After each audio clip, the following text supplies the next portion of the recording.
Përshëndetje të nderuar shikues, jemi takuar në minutat e editarit informativ në RTS Gjirokastra, kundër të tjera sot do të ndiqni.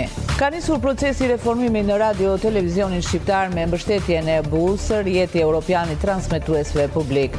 Ekspertët e EBU kanë prezantuar strategjinë për transformimin e transmetuesit publik. Ndërkohë në bashkëpunim me stafin e RTS po hartohet edhe plani i zhvillimit për modernizimin e transmetuesit publik, një praktikë që EBU e ka zbatuar edhe me transmetues të tjerë publik në Europë. Në Gjirokastër po vije të re një rritje rasteve të zgjidhjes martesave, një fenomen që po reflekton ndryshimet sociale dhe sfidat me të cilat përballen familjet sot. Gjatë vitit 2025 në gjykatën e shkallës së parë janë regjistruar 166 divorce, ndërsa vetëm në 2 muajt e parë të 2026 janë hapur 59 çështje të reja. Mësimdhënia është një nga profesionet më të vlerësuara dhe të respektuara, pasi lidhet drejt për drejt me edukimin e fëmijëve dhe të rinjve, si dhe rrugtimin e tyre drejt dijes. Në prag pensioni, mësuesja e kimisë në gjimnazin Asim Zeneli në Gjirokastër, Irini Gozhita, në një rrëfim për RTS Gjirokastra, shprehet se kënaqësia që merr nga sukseset e nxënësve i tejkalon sfidat me të cilat të përballë ky profesion. Në prag të festave të 7 dhe 8 marsit, fëmijët e qendrës kulturore Fato Berberi uruan mësueset dhe nënat me një program të ngrohtë artistik. Me këngë, recitime dhe valle, ata përcollën mesazhe mirënjohje dhe dashurie për figurën e mësuesit dhe të nënës. Ju njohim tani më gjërësisht. Ka nisur procesi i reformimit në radio televizionin shqiptar me mbështetjen e EBU-s, rjeti evropian i transmetuesve publik. Ekspertët e EBU kanë prezantuar strategjinë për transformimin e transmetuesit publik, ndërkohë që po në bashkëpunim me stafin e RTS-s po hartohet edhe plani i zhvillimit të modernizimit të transmetuesit publik, një praktikë që EBU e ka zbatuar edhe me transmetues të tjerë publik në Europë. Drejtori i përgjithshëm i EBU-s, Noel Koran, tha pas takimeve sot në Tiranë se rjeti evropian i transmetuesve publik do të mbështes reformimin e radio-televizionit shqiptar. EBU mbështet drejtoreshën e përgjithshme zonjën Eni Vasili, punën e saj duke vlerësuar bashkëpunimin me Këshillin Drejtues. Noel Koran e bëri këtë deklaratë gjatë një interviste në ambientet e radio-televizionit publik, pasi kishte përfunduar një sër takimesh në kryeqytet. I think the first message that I brought to everybody is that we totally support your Director General. Mesazhi i parë që i sjell gjithkujt është se ne mbështesim plotësisht drejtoreshën e përgjithshme. Ne besojmë se ajo po bën një punë të mirë dhe në drejtimin e kompanisë dhe ne duam ta mbështesim për këtë gjë. Mesazhi tjetër që sollëm është se ne jemi këtu për t'ju ndihmuar në rrugën tuaj. Ne jemi këtu për t'ju ndihmuar në përgatitjet kombëtare dhe ato përballë Brukselit, sepse ju keni marrëdhënie të shtuara me Brukselin dhe BE-n. Dhe kjo është e rëndësishme. Dhe mesazhi i tretë është se jemi këtu t'ju ndihmojmë që të ndërtoni një hartë transformimi. Jemi gati të ndihmojmë në çdo mënyrë dhe ky ishte mesazhi im. Ai mbështetjes së drejtuesit të RTS-s, drejtoreshës dhe Këshillit Drejtues. Dhe u gëzova kur parë se të gjitha palët e kuptojnë se ka nevojë për ndryshim dhe zhvillim, dhe që ka një sens bashkëpunimi të mirë mes drejtueses dhe Këshillit, por edhe politikisht, më duhet ta them. Zoti Koran zhvilloi një vizitë të plotë në zyrat dhe studiot qendrore të RTS-s dhe u njoh më afër me situatën komplekse që po kalon media jon. Drejtori Koran ka sjell një paketë të gjerë rekomandimesh që lidhen me hartën që duhet ndjekur për të kryer një reformë të suksesshme në median publike. Gjatë takimit me drejtues të departamenteve, ai tha se ishte njohur me raportin e grupit të punës së ekspertëve të EBU-s, ku pasqyrohej me detaje gjendja aktuale e institucionit, duke treguar edhe në intervistën para largimit se sfidat që ka sot televizioni publik janë të njëjta me ato që kalojnë mediat e tjera publike evropiane.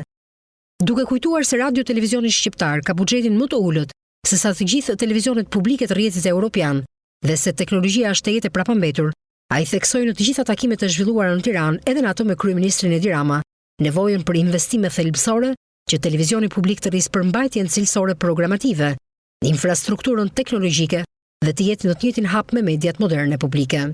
Përveç teknologjisë së vjetruar dhe buxhetit të shumë të ulët, drejtori i përgjithshëm i EBU-s nënvizoi se RTS duhet forcojë marrëdhënien me audiencën në mënyrë që të mbijetojë në këtë treg shumë të vështirë mediatik. Ai tha se mungesa e një matësi të pavarur të audiencës e penalizon RTS-n, por edhe për këtë çështje ai u shpreh se do të diskutojë për një zgjidhje me drejtuesit e EBU-s. Gjatë takimit me anëtarët e Këshillit Drejtues të Radio-Televizionit Shqiptar, ai i njohu ata me bashkëpunimin e nisur mes EBU-s dhe Radio-Televizionit Publik për reformimin e institucionit, zbatimin e reformës, rritjen teknologjike, ato programative si dhe digitalizimin e arkivës. Në të gjithë vendin po vijon aksioni për lirimin e hapësirave publike nga ndërtimet e paligjshme, një hap i rëndësishëm drejt zbatimit të programit të Rilindja Urbane 2. Kryeministri Edi Rama ndau në rrjetet sociale pamje nga ndërhyrjet në terren të Inspektoratit Kombëtar të Mbrojtjes së Territorit, duke theksuar se puna për rikthimin e hapësirave publike vijon në çdo cep të vendit. Një rol të rëndësishëm në këtë proces kanë edhe qytetarët përmes portalit Hapësira ime publike, ku deri më tani janë raportuar 19.394 raste shkeljesh, 14.970 prej këtyre rasteve janë zgjidhur, ndërsa 4.424 raste janë ende në proces shqyrtimi. Kjo nismë synon rikthimin e ligjshmërisë në territor dhe krijimin e më shumë hapësirave të përbashkëta për komunitetin, duke garantuar zhvillim urban të rregullt edhe në shërbim të qytetarëve. Në Gjirokastër po vjet re një rritje rasteve të zgjidhjeve të martesave, një fenomen që po reflekton ndryshimet sociale dhe sfidat me të cilat përballen familjet sot. Gjatë vitit 2025, në gjykatën e shkallës së parë janë regjistruar 166 divorce, ndërsa vetëm në 2 muajt e parë të 2026 janë hapur 59 çështje të reja. Ndërkohë, sipas të dhënave nga Bashkia Gjirokastër, janë regjistruar dhe 119 martesa, duke treguar se krahas ndarjeve shumë çifte vazhdojnë të ndërtojnë familje të reja. Drejt kurorëzimeve apo drejt divorceve, ky është fenomeni që po zhvillohet në qarkun e Gjirokastrës, një fenomen që sipas avokatëve tregon se zgjidhja e martesave po fiton gjithnjë më shumë terren, edhe pse shkaqet mund të jenë nga më të ndryshmet, problemet ekonomike duket se kryesojnë. Divorci nuk e zgjidh problemin, sepse problemi kryesor nuk është i atyre që divorcohen, sepse ata janë madhor, të shkojnë punën e tyre dhe me rastet e shumta që ka gjykata e Gjirokastrës, një problem i madh janë fëmijët.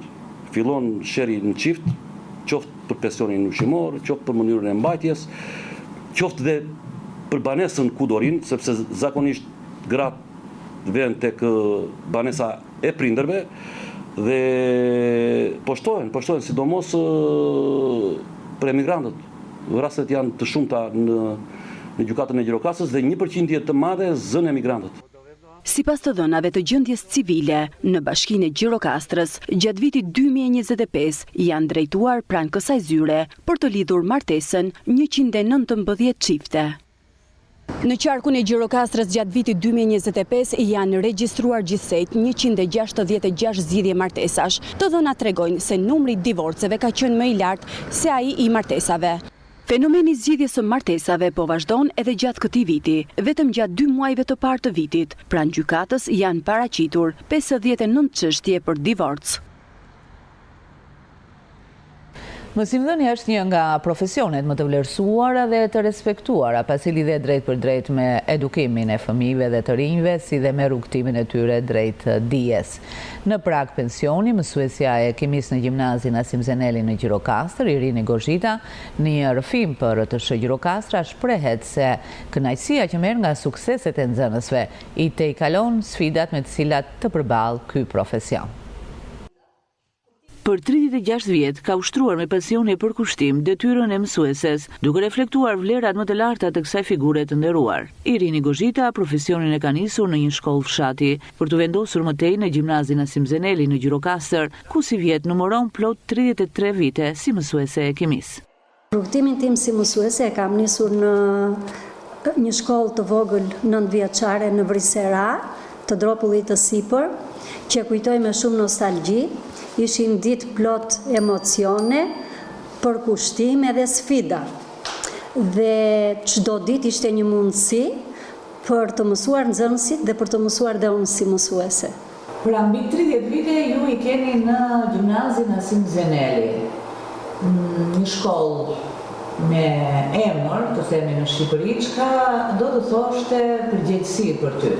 Erdha mësuese në gjimnaz, sigurisht që kur i ngjita shkallët, më kujtua kur isha nxënëse, po në këtë shkollë, dhe ndjeva me njëherë përgjegjësinë, sfidat që do kisha, kur pash një pjesë të madhe të ish mësuesve të mi, që i kisha idhuj. Dhe Sigurisht, gjatë gjithë periudhës ndjeva gjithmonë ndihmesën nga ata, dhe kjo është një nga arsyet ndoshta që edhe sot jam këtu ku jam. Një material më të zgjeruar do të ndiqni në fund të ditarit informativ. Vjoj me të tjera informacione. Të gjithë fermerët që kanë në vite të prapambetura në pagesën e sigurimeve shoqërore dhe shëndetësore përfitojnë një lehtësim të ri ligjor, që nga 1 janari 2026 ata nuk do të paguajnë më kamat vonesa, por vetëm masën e kontributeve të papaguara. Në rang qarku në Gjirokastër, nga kjo skem përfitojnë rreth 3800 fermerë, duke u dhënë mundësinë të rregullojnë detyrimet dhe të sigurojnë vitet e nevojshme për një pension të plot. Instituti i Sigurimeve Shoqërore ka marrë mas lehtësuese për fermerët për vitin 2026, duke aplikuar faljen e kamat vonesave për kontributet e sigurimeve shoqërore për periudhën prej vitit 1993 deri në vitin 2024. Kjo nismë ka nxitur interes tek fermerët për të shlyer detyrimet e tyre, ndërsa deri tani një pjesë kanë filluar të derdhin kontributet e prapambetura. Në rang qarku në Gjirokastër nga kjo skem përfitojnë rreth 3800 fermerë, të cilët kanë mundësi të rregullojnë detyrimet e tyre dhe të sigurojnë përfitimet nga skema e sigurimeve shoqërore.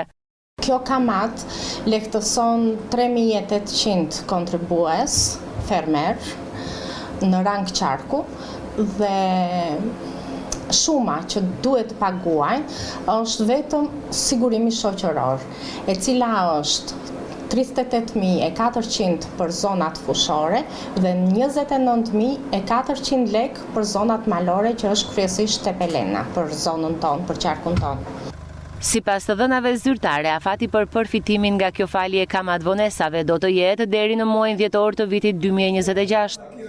Ka nisur procesi që nga 1 janari 2026 deri në dhjetor të 2026. Të gjithë inspektorët janë dhe në teren me njoftime që të paktën të informohen, nga ana jonë të mos mungoj informacioni dhe interesi është shtuar.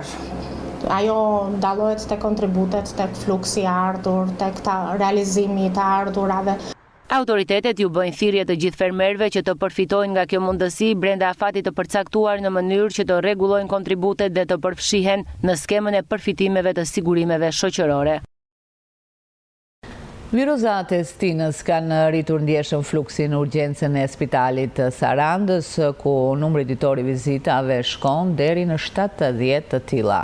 Mjekët e lidhin këtë fluks me anashkalimin e mjekut të familjes, duke kërkuar nga qytetarët që për rastet jo urgjente të konsultohen fillimisht me këta të fundit. Në urgjencën e spitalit të Sarandës gjatë kësaj periudhe është vënë re një rritje ndjeshme e fluksit të pacientëve. Sipas bluzave të bardha, çdo ditë paraqiten në urgjencë rreth 60 deri në 70 vizita. Kjo ka sjellë një ngarkesë më të madhe për stafin mjekësor në shërbimin e urgjencës. Rastet që paraqiten janë të ndryshme. Mjekët bëjnë me dije se një pjesë e madhe lidhen me virozat e Stinës, por nuk mungojnë edhe rastet me hipertension apo probleme kardiake, disa prej të cilave paraqiten në gjendje të rënduar dhe kërkojnë ndërhyrje të menjëhershme nga stafi mjekësor. Fluksi në këtë periudhë të vitit është i shtuar. Kemi një mesatare ditore rreth 60-70 vizitash në ditë. Rastet janë të ndryshme, duke u nisur që nga virozat, temperaturat, bronkitet, rastet me hipertension, rastet kardiak të rënduar, pneumopatët. Pra, në total kemi një fluks të shtuar. Kjo vjen si rezultatet e mbivendosjes së virozave, të cilat sjellin acarim të gjendjes të pacientëve kronik dhe jo kronik. Përballë kësaj situate, mjekët apelojnë që qytetarët të tregojnë kujdes për shëndetin e tyre. Ata këshillojnë që përpara se të drejtohen në urgjencë, qytetarët të konsultohen fillimisht me mjekun e familjes, në mënyrë që shërbimi i urgjencës të përdoret kryesisht për rastet që kanë nevojë për trajtim të menjëhershëm.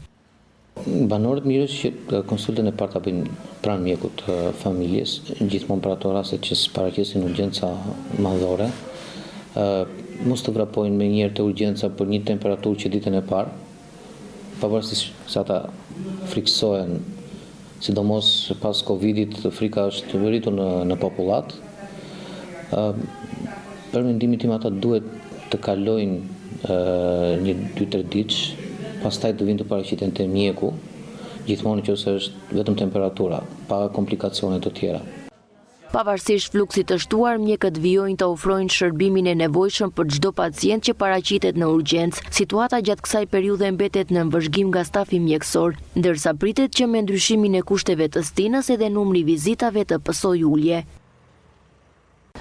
Parku kombëtar i lumit Vjosa po tërheq gjithnjë më shumë vizitorë të apasionuar pas turizmit aktiv dhe eksplorimit të natyrës. Për të përmirësuar përvojën e tyre, duke investuar në sinjalistik informuese që i ndihmon turistët të orientohen dhe të zbulojnë më lehtë shtigjet dhe pikat kryesore të parkut, kryeministri Edi Rama theksoi se investimi në informim dhe orientim është thelbësor për zhvillimin e ekoturizmit të përgjegjshëm. Parku me një sipërfaqe mbi 12.700 hektar përfaqëson një nga pasuritë natyrore më të veçanta të vendit.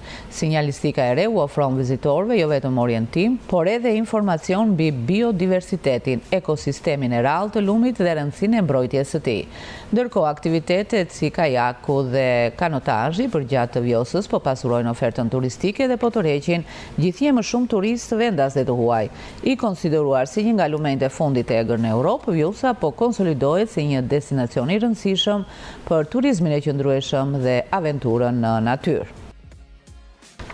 Athina Gudi është një shembull i rrallë i përkushtimit dhe dashurisë për etnografin. Prej më shumë se 6 dekadash ajo punon për të ruajtur dhe për të sjellë veshjet popullore të zonës së Finiqit.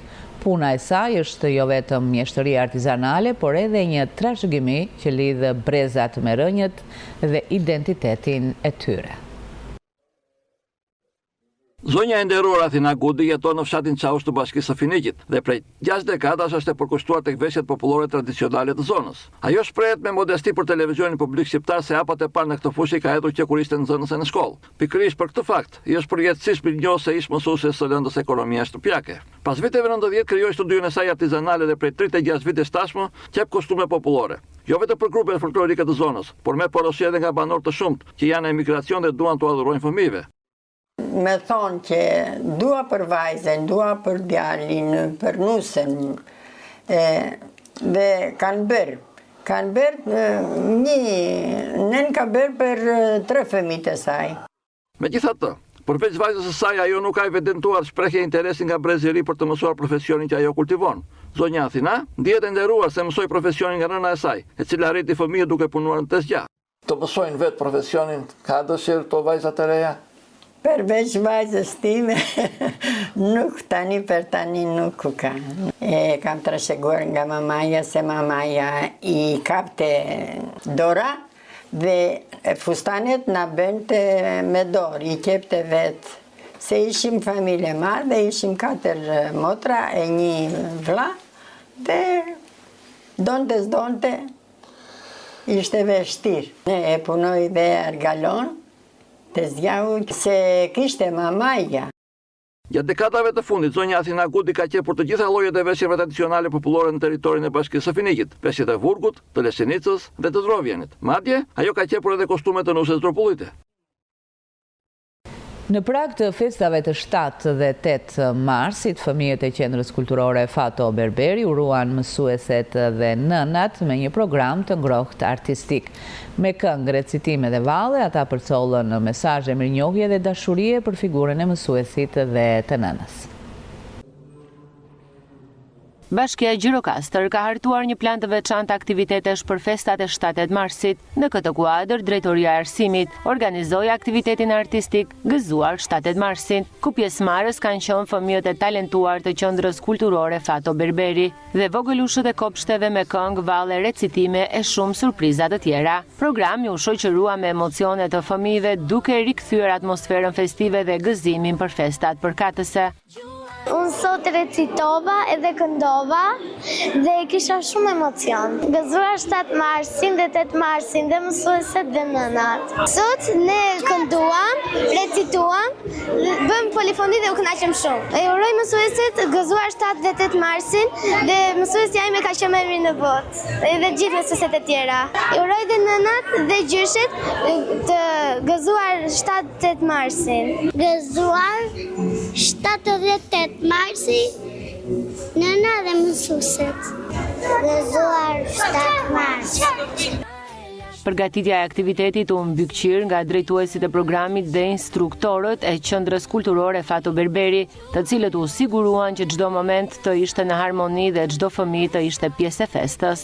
Ky ishte një urim, mendoj nuk do kishte më bukur për mësuesit, për nënat, në këtë ditë simbolike të mësuesit shqiptar. Urimi për këtë ditë erdhi aq bukur nga zërat e fëmijëve, megjithatë dhe unë i uroj të gjithë mësuesit ta gëzojnë festën, nënat, motrat tona, gëzuar 7 dhe 8 marsin. Koncertet e eventet të tilla i kemi për herë, sepse duke u bërë këto koncerte ne i sjellim një lisi, një frymë të re këtij qyteti që vërtet i dëshiron, sepse është djepi i kulturës dhe i arsimit në gjithë Shqipërinë. Festat e 7 marsit u shndruan në një ditë të mbushur me muzikë, valle dhe buzëqeshje për mësuesit dhe nënat.